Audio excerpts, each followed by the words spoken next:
E outra polêmica é o fim dos dinossauros. E aí? Ah, não. Bom, considerando que as aves estão vivas, não teve fim, né? Isso aí. Porque, para quem não sabe, eu e Pirula, hoje a gente participa do Nerdologia, né? Então a gente faz lá os Nerdologias semanais, né? Cada semana é um pessoal que faz, né? E eu fiz um de impacto, né? E falei lá, né, cara? Não, porque teve um impacto lá em Chicxulub e tal, que foi, né? Não é extinção, não foi aquele dia. Não foi aquele dia. Se bem que aquele dia é chamado o dia que os dinossauros morreram. O pessoal chama desse jeito. Mas foi assustador, né? Foi assustador. Aí o pessoal veio, não, como assim? O Pirula vai te pegar, porque as aves estão aí. Não sei o quê. Não acabou dinossauro nenhum. E depois eu até fiz uma correção. Falei, não, pessoal, vocês têm razão. Tava tendo já um processo, papapá. Porque, na verdade, tava. Não foi, lógico, né, pessoal? Não foi naquele exato dia que aconteceu. Exato. Mas o que existe hoje, né? Existe uma dúvida do fim dos dinossauros se foi um evento de impacto, se foi um vulcanismo muito grande, né? Que pode ter acontecido ali na região hoje que é... Da Índia. Isso, da Índia. Da Índia. Nas trapas ali, né? Os trapos de Deccan. Trapos de Deccan. Ou se foi uma combinação dos dois, porque pode ter sido um impacto que disparou Exato. o vulcanismo lá, né? O que eu tenho lido, o que eu li recentemente sobre isso, inclusive com a ajuda do pessoal lá da GEL, foi assim, até onde a gente sabe hoje. O impacto foi o mais relevante. Sim. Foi o mais relevante. Os livros que foram feitos e os estudos recentemente assim, que foram publicados demonstram que foi assim uma cena do apocalipse. Foi assim um tipo de impacto no mundo que a gente não teria condições de entender a gravidade da coisa. De tão grave que foi. Só não foi pior do que a extinção permo-triássica, mas ainda assim a permo-triássica ela teve outras pegadas, né? A permo-triássica só... isso é uma coisa até legal pra gente explicar pro pessoal, né? A gente considera, né, 5 grandes extinções em massa na Terra, né? A primeira é a permo-triássica. Permo-triássica, que foi quantos por cento do... 95, 96, acho. 95% da vida na Terra, né, foi extinta. Da diversidade. Da vida mesmo. Né? Depois teve A segunda maior foi essa, a dos dinossauros, de Chicxulub. Foi a segunda maior. Mas entre uma e outra teve mais uma, pelo menos, que é a do Triássico pro Jurássico, mas ela é um pouco mais fraca. É uma das Big Five, mas é um pouco mais fraca. Mas a segunda mais forte foi essa do fim dos dinossauros. Então, o Mesozoico, ele começa com a pior extinção em massa e ele termina com a segunda pior. Isso. Né? Ali nos dinossauros, só para o pessoal saber, estima o quê? 75%, né? Mais ou menos, é isso? É mais ou menos 75% de toda a biodiversidade, com especial impacto para vertebrados. Isso. Para vertebrados terrestres. Né? Os peixes, por exemplo, de água salgada... Na verdade, não. Os peixes como um todo, peixe ósseo, né? Que estou falando, Actinopteris, tiveram um impacto muito pequeno. Sim. Né? Tubarões também tiveram um impacto muito pequeno de extinção. Morre uma linhagem ou outra, mas no geral foi menor. Mas, em compensação, você teve a extinção, por exemplo, dos mosassauros, que eram lagartos marinhos gigantescos que foram extintos. Famoso mosassauro do filme. Exato, também tem no filme. Isso. Foi eliminado naquele ponto. Porque teve a do ordoviciano também, né? Que a gente chama. Que é aquela... Ordoviciano, né? Que chama? O pessoal que chama? Que foi... do Só que o que ela foi grande... É do ordoviciano. Foram duas no ordoviciano. Isso, foram duas. Só que o que acontece, que pelo menos que eu lembro, é que foi uma grande extinção em massa, mas restou muita família, né? Isso. De bi. Então, aquilo lá continuou, não teve tanto impacto por conta disso, né? E também tinha uma coisa, né? A gente tinha muito menos vida terrestre no ordoviciano, isso, né? Então, a coisa era muito marinha. Isso. Qualquer coisinha que afetava a água, afetava tudo, né? Agora, no que diz respeito ao impacto de Chicxulub, o que a galera fala, o que eu li, né, é que, de fato, foi o apocalipse. Aquele impacto foi muito violento. E fica aquela discussão das trapos de Deccan, né? Porque as trapos de Deccan, se não me engano, vai falhar a quantidade de área, mas ela pega praticamente metade da Índia. Praticamente metade mesmo. Assim, são milhões de quilômetros cúbicos de lava. Isso. Então é impossível que aquilo também não tenha causado um estrago monstruoso. Sabe? Se um vulcão que entra em erupção lá na Islândia, bloqueia todos os voos da Europa, já não sei o quê. Um vulcão entra em erupção aqui no Chile, a galera já não pode viajar para os Estados Unidos. Quer dizer, você já tem uma zona por causa disso, um vulcão, né? Imagina um que fez um derramamento suficiente para cobrir metade da Índia. Exato. Né? Então, e tem também um terceiro fator, que foi uma regressão marítima violenta. Isso. Que teve. Que ninguém sabe direito por que teve. A galera acha que foi o quê? Olha que louco, né? A sequência pode fazer bastante sentido. A galera acha que foi o assoalho oceânico sossegou. Uhum. Teve uma pequena pausa na produção, no tectonismo ali, né? Certo. Na abertura ali, na Mesoatlântica ali, na dorsal. Nas dorsais, assim, tal, não sei o que é a parte que cria a placa, né? Isso. Então, uma é subdução, a outra é... ali é divergente, né? Isso, é a placa divergente, exatamente. Isso. Que a outra, que a subdução é quando... uma que entra embaixo da outra. Então, aí parou, e isso fez o quê? Isso fez o oceano... Pesou, o oceano deu uma afundada. Na hora que afundou, puxou. Se a piscina fica mais funda, o nível diminui, né? E aí o que acontece? Teve uma regressão marítima. A plataforma continental... que é a primeira parte, a parte mais rasa do oceano, que fica exposta quando abaixa o nível do oceano, a plataforma continental detinha, sei lá, 70% da vida marinha, né? Por ser a parte mais fótica, né? Perto da zona fótica, e aí também resultou aí num evento. O mais possível, né, agora, ou o asteroide causou as traps de Deccan. Isso. Mas o que eu li recentemente é que as traps de Deccan foi antes. Isso. Então, o que acontece? Uns 500 mil de anos antes, teve as trapas de Deccan.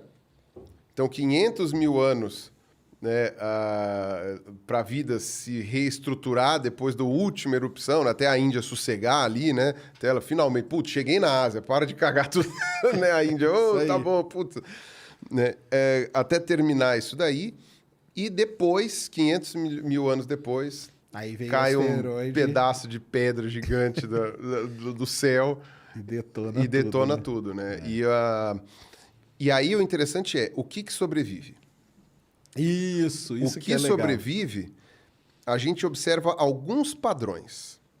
Porque o que acontece? A galera imagina que no final do Cretáceo você não tinha... A biodiversidade era o quê? Era dinossauro, o mosasauro, o pterossauro voando, e era isso, né? E as árvores. Isso é só pra gente voltar um pouquinho no filme. Uma coisa que o pessoal critica é que eles misturam muito dinossauro de época mistura tudo, diferente, né? Mas eles podem, né? Pode. Só que é aquilo, se for fazer por proporção de quantidade, deveria ser Cretacic Park, não Jurassic Park. Porque tem mais bicho do Cretáceo do que do Jurássico. Mas, seja como for, quando você vê quem sobreviveu, né, você tem que levar em conta qual era a biodiversidade do mundo no Cretáceo, no final do Cretáceo. E você tinha já praticamente todas as linhagens atuais. De vertebrados, pelo menos, e mesmo... Não, de invertebrado mais ainda. Invertebrado é mais antigo ainda. Você tinha todas as linhagens de vertebrados, de animais atuais, você tinha lá naquela época. Praticamente todas as linhagens. Inclusive, mamífero, você já tinha o princípio da divisão de várias linhagens de mamífero, até protoprimata. É interessante porque naquele filme Dinossauro, antigão, da Disney... um dos dinossauros ele é adotado por uma família de lêmures, né? De proto-lêmures ali, uma coisa assim. E é interessante porque os primeiros primatas provavelmente se originaram ali. Né? Ou é o proto-primata, vai chamar de primata aí é forçar a barra, mas provavelmente surgiram até antes, que eram os bichos mais arborícolas e tal. Mas foram, obviamente, se desenvolver mais no Paleozoico, no Paleoceno. Mas várias linhagens já estavam presentes, praticamente todas. Então... tem até um autor, que vai me falhar o nome agora, que ele dizia que se você fosse teletransportado para o Cretáceo, para o finzinho do Cretáceo ali, maastrichtiano, assim, 67, 66 milhões de anos, se você não tivesse a sorte de cair no meio de uma manada de, sei lá, de hadrossauros, você possivelmente ia olhar e não ver tanta diferença daquilo que você veria hoje. Você ia ver mamíferos pequenos, semelhantes a ratos, a musaranhos. Você ia ver árvores mais ou menos familiares, né? Samambaia, pinheiro, uma outra árvore com flor, talvez umas flores esquisitas. Você ia ver libélula, barata, mosquito, aranha, formiga, tudo abelha. Você ia tudo lá. Sapo, você ia ver sapo, você ia ver lagarto, você ia ver cobra. Tudo bem, a cobra que tinha umas perninhas, provavelmente você ia achar esquisito, mas ia ver cobra, ia ver lagarto, ia ver tartaruga. Bom, tartaruga até não poder mais, ia ver crocodilo. Tudo bem, você ia ver uns crocodilos andando na terra, uns crocodilos esquisitos, mas você ia já ver a linhagem atual de crocodilo que já estava lá. Entrou no mar não ia mudar muita coisa. Entrou no mar, você ia ter... o Mosa, né? O Mosa, alguns plesiosauros, certo. Né, que era aquele com o pescoço mais comprido. Né? Exato. Uhum. Voando, você ia ver ave, mais ou menos como as que tem hoje. Né? Pato já tinha naquela época. Pato, sim, vai... não, era pato. Dá para chamar assim, da mesma família, né? Entendi. Ganso, né? Você tinha aves de outra família que foi extinta, mas que são parecidas, né? Umas aves com dente e tal, umas coisas meio estranhas, mas você ia ter já isso daí. E pterossauro. Aí o pterossauro ia ser esquisito. Você ia olhar e falar, pô, não, pera lá, tá, esse morcegão aí eu já não sei o que é. Mas, tipo, tirando isso, você ia ver tudo muito parecido. Que legal, né? Então, o que sobreviveu? Tudo. Se você for levar em conta, todas elas sobreviveram. Se a gente tem hoje, é porque sobreviveu. Exatamente. O que morreu? Essencialmente, tudo que tinha mais de 40 quilos.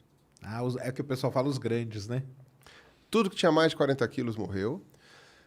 O que faz todo sentido, porque o aporte de calorias necessário para manter uma criatura maior implicaria na falta dessa... não tinha mais planta, caloria, né? Exatamente. Aí porque o bicho comia planta, não tinha mais o que comer, né? Inclusive, ela é uma extinção que chama muita atenção dos paleobotânicos, por exemplo, porque as plantas, em geral, elas são afetadas em quantidade, mas não em diversidade. Certo. Por quê? Porque ela consegue ficar numa semente ali, né? Vai nascer, a semente fica hibernando, sei lá quanto tempo. Quando der a condição, ela passou o sofrimento ali, o choro e ranger de dentes, ela pluf, volta e cresce outra vez. Então, você vê a redução da cobertura vegetal, mas não a extinção. A extinção de Chicxulub, a extinção do fim do Cretáceo, ela mata uma diversidade gigantesca de planta. Ela ficou tanto tempo... É a diferença de uma extinção por vulcanismo para uma extinção por impacto de bólido. Assim, cobriu a luz do sol por tanto tempo que as plantas morreram em profusão. Só sobrou o quê? Então, animais com menos de 40 quilos, que provavelmente conseguiriam... não precisariam de tanta comida para sobreviver. Certo. E não quer dizer que todo mundo com menos de 40 quilos sobreviveu. Quer dizer que quem sobreviveu tinha menos de 40 quilos, mas morreu muito bicho com menos de 40 também. Muito. Isso. Tinha uns passarinhos desse tamanho assim que morreu tudo. Mas uma coisa interessante é onde viviam esses bichos que sobreviveram. Não era em qualquer ambiente. Por exemplo, a gente tem evidências por minas de carvão, por amostragem de carvão, que essencialmente todas as florestas pegaram fogo. Essencialmente tudo. A gente tem enormes jazigos, né? Não, jazidas de carvão. Jazidas de carvão. Enormes jazidas de carvão que são dessa época. Para mostrar que, tipo assim, o planeta ficou deserto. Acabaram. Então, esses bichos pequenos, ou grandes, ou qualquer um que vivia em floresta... Entendi. Dançou também. Uhum. Dançou. Né? Então, eles tinham, para sobreviver, eles tinham que estar num lugar específico, né? Exato. Qual é o lugar que foi menos impactado do ponto de vista de biodiversidade que a gente tem notícia comparando a fauna dos lugares do mundo em que você tem afloramentos do Maastrichtiano, né, que é o limite do Cretáceo, e do comecinho do Paleoceno? Quais são os ambientes que a gente vê mais fósseis ali, que não parece ter mudado muito a diversidade? Vertebrados, como eu falei, peixes, actinopterídeos e tubarões, e água doce. Entendi. Água doce teve um impacto que, aparentemente, tipo assim, acho que a água doce perdeu 10%. Eu achei artigo falando que perdeu 10% da biodiversidade só. Então, óbvio que sofreu impacto, mas foi um impacto muito mais manejável.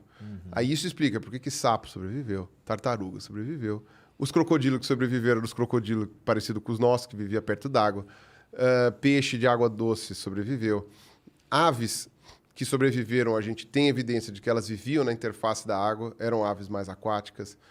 Mamífero, provavelmente também nessa pegada. E olha que interessante, muitos afloramentos com esses fósseis em regiões mais perto dos polos, que também possivelmente foram menos impactadas pelo meteoro por causa da condição de estar numa região mais específica ali do planeta, tal, enfim. Então, você teve várias evidências grudando ali de quem sobreviveu e por que sobreviveu. Então, tirando as aves, todos os outros dinossauros eram de grande porte. E talvez eles não fossem realmente tão abundantes, porque já tinha tido as já tinha trapos. vindo, né? Já tinha vindo as trapos. A trapa de Deccan já tinha matado uma galera. E aí o que sobrou foi no asteroide. E aí vários desses bichos grandes foram pro saco. E ao contrário do que o pessoal pensa, não foi só dinossauro que foi extinto. Várias linhagens de crocodilo, os pterossauros que voavam, os mosa lá no coisa, os plesiosauros também. Algumas linhagens de mamífero, algumas linhagens de aves, né? Foi planta pra caramba. Então, quer dizer, você tem nos oceanos, você teve aqueles moluscos que tinham, que eram uns polvos com umas conchas redondas, assim, né? Foram todos extintos. Então, quer dizer, você tem ali uma gama de vida que foi porque quando a gente fala até 75% da vida, né? Que a gente, quer dizer, tá tudo englobado ali, dinossauro e tudo isso tá junto, né? Exato. Quando fala em extinção, o pessoal fala isso, né?